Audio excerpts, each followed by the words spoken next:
Hello, and welcome to the Discriminating Gamer. Say, what did Alexander the Great and Winnie the Pooh have in common? The same middle name! Ladies and gentlemen, today we're going to go ahead and take a look at Successors, 4th edition from Phalanx.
In Successors 4th edition from Phalanx, 2 to 5 players take on the roles of the various generals of Alexander the Great's empire as they battle amongst each other in the wake of the great general's death.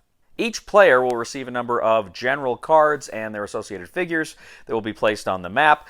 These figures also have certain units that are with them, the Royal Army or the Macedonian regulars or mercenaries that they have with them. And then they go ahead and they put them on specific locations on the board. There are various provinces scattered along the board, and they go ahead and claim those. There are also a number of heir figures on the board. These are miniatures that represent the various people that were close to Alexander in his life, and those figures can bestow a sense of legitimacy upon the player if they control them. You have a victory points track on the bottom of the board, and then you also have a legitimacy track at the top of the board, and these two things are going to be very important as the game progresses. Now, the board itself is a map of the ancient world, roughly from Greece and Egypt in the west through to India in the east, essentially the domains of Alexander the Great's empire. These are subdivided into many different provinces and regions. Now, the provinces themselves are subdivided into various spaces, various regions. They have different shapes to kind of denote what exactly they are, what kind of cities or towns or fortresses or et cetera, they are. And you have an associated card with each of the regions, which shows how many and what types of those shapes within those regions you have to control in order to control the entire region. Now, as you're playing the game, every round you are going to begin by bringing in some new generals, may be activated, some may be retired, so you may swap generals in or out there at the beginning of the game. Then you move to reinforcements. Each player is going to get a number of mercenaries or Macedonian units that you're going to go ahead and add to your existing armies. Next, you're going to shuffle the Taiki cards. And the Taiki cards are cards that are going to go ahead and be kind of the engine of the game. Depending on player count, each player is going to get a number of cards. And you're also going to again, depending on player count, deal out a number of face-down cards near the board. Next, you have the strategy phase. Now, during the strategy phase, essentially players are going to, in order, play their Taiki cards. Now, there's a few other things. You're going to kind of look for players' political control markers, which denote how you control a region. If any of them are cut off, you can go ahead and remove them. You can conduct sieges here. But once you get to the actual playing of cards phase, this is kind of, as I say, the engine of the game. Now, each of the Taiki cards can be played for their operational points, which are up in the corner, which let you do things like move and attack and those sorts of things. But then you also, if you choose, you can play them for their event. There can be specific events that you can play that can either give you benefits or play some dirty tricks on your opponents. Some of the cards are bonus cards that allow you to both play them for operational points and do the specific event associated with it. Then you have an activation segment where you can just kind of move, reposition generals. You roll the die and consult a card which kind of gives you a matrix on how far they can move. You can either do that, or instead of moving, you can go ahead and just recruit a mercenary unit. Next, you have the Forge segment. During the Forge segment, you can, if you have the corpse of Alexander, you can bury him. This gives you more legitimacy points. Then after that, you're going to reveal, again, depending on player count, a number of those face-down cards, which give you specific events that are going to play out that everybody has to resolve. Then you have isolation phase. You're, again, removing isolated PC markers. You're kind of making sure that you can trace your lines of supply back to major cities. And then your turn ends. So you and your friends, you are going around and around. You are attacking each other. You are attempting to cut off each other's political power in the various provinces. You are waging both land and naval battles. You're playing these cards, playing dirty tricks on each other in an attempt to get to victory. Now, there's a couple of ways you can get to victory. If ever one player gets to 18 legitimacy points, then they win the game. The game's played over the course of 5 complete game rounds, and if at the end of those 5 complete game rounds, whoever has the most victory points wins, or if you are able to hit a specific victory point number depending on your player count, then you win an instant victory, and you win Successors 4th Edition. So Successors 4th Edition, first of all, there is a ton more to this game that I am not covering. There is a lot more going on in this game than I gave in that overview. This is a it's a game that has a good level of complexity. And frankly, there's a lot of times where we were kind of unclear on some of the rules. They weren't explained as well as I would have liked.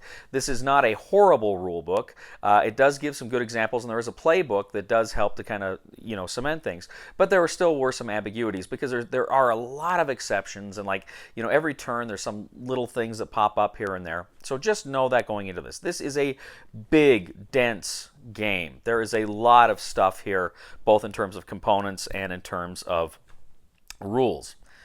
First of all, let me comment on the components. This game looks amazing.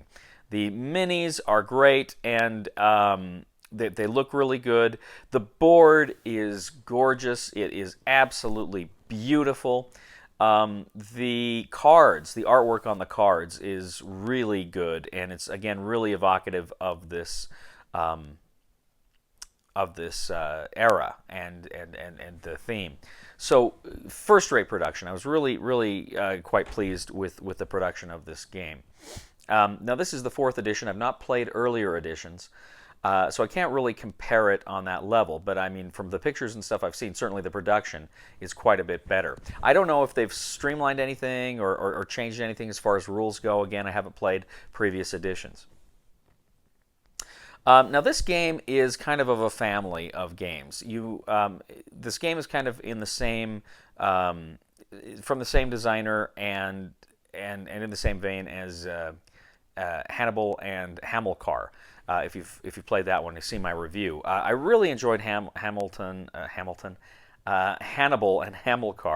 I really enjoyed that one quite a bit. And that's of course set during the Punic Wars, but it's the same system. It's the same kind of engine here for the most part. In Hannibal, of course, you have the one card battling system. I play a flank and you play a flank. And you got to match me. It's got that. This one does not have that. It's got a battle matrix with die and whatnot. So it's a very different game in that sense. But the way you play the cards is the same. The way you are attempting to take territories and spreading your PC, your political control everywhere, that's very similar. Also very similar to a game that came out last year that I rather enjoyed, which was Caesar, Rome versus Gaul. Again, I believe same designer, same system essentially here. These are all really good, good historical themed games that really, really give you a sense of the theme. And you want that in any game, and particularly a fun historical game. Successors itself, first of all, the history is fascinating, right? Alexander the Great's dead. Died at, 32, 33, and he's dead. And his successors now are battling who's going to take over his empire. And so you have all these generals fighting. And it's very, so of course this is a very good topic to explore for gaming. I'll tell you right now, we had fun with this game. I've just played this through once with some friends. I'm kind of I had to go back to Salt Lake to play with some friends because I don't have many friends here yet in Rock Springs, Wyoming. So if you're listening, you're in Rock Springs, come play a game with me. But anyway, so I played this game once, and all of my friends that played it with me said they wanted to play it again, because it's interesting and it's fun. Having said that, I think there were probably a few things maybe we were playing wrong or not quite right, because there's so much to wrap your head around here. But I enjoyed it, and I did have fun with it. This is not a game I think I could get. I'll break out, every week at game night or something like that. But it's kind of a, once in a while big epic experience that I'm willing to invest the time to kind of go back and reread the rules and relearn it. I think this is something I can definitely see myself revisiting. It's a fun game. It's good production, great historical theme. The only caveats really I have is there is a learning curve, and there is some complexity here that may be off-putting. For me, it's reaching my upper level of complexity, but it does not exceed my upper level of complexity. So I enjoyed this game. I will say, if you're okay with the complexity, I'm going to go ahead. I'm going to recommend you buy it. If you're maybe a little wary of that, you'll probably want to try it first. But all things being equal, buy it.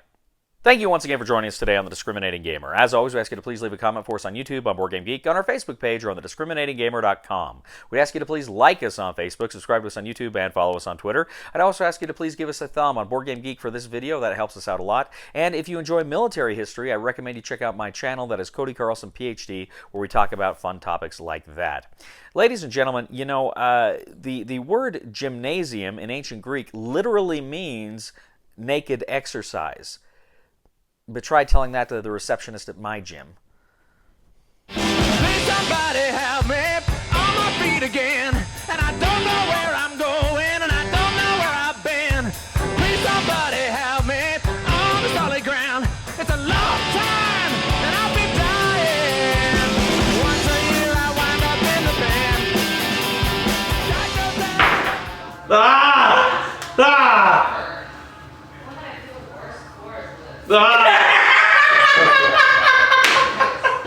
Dang it.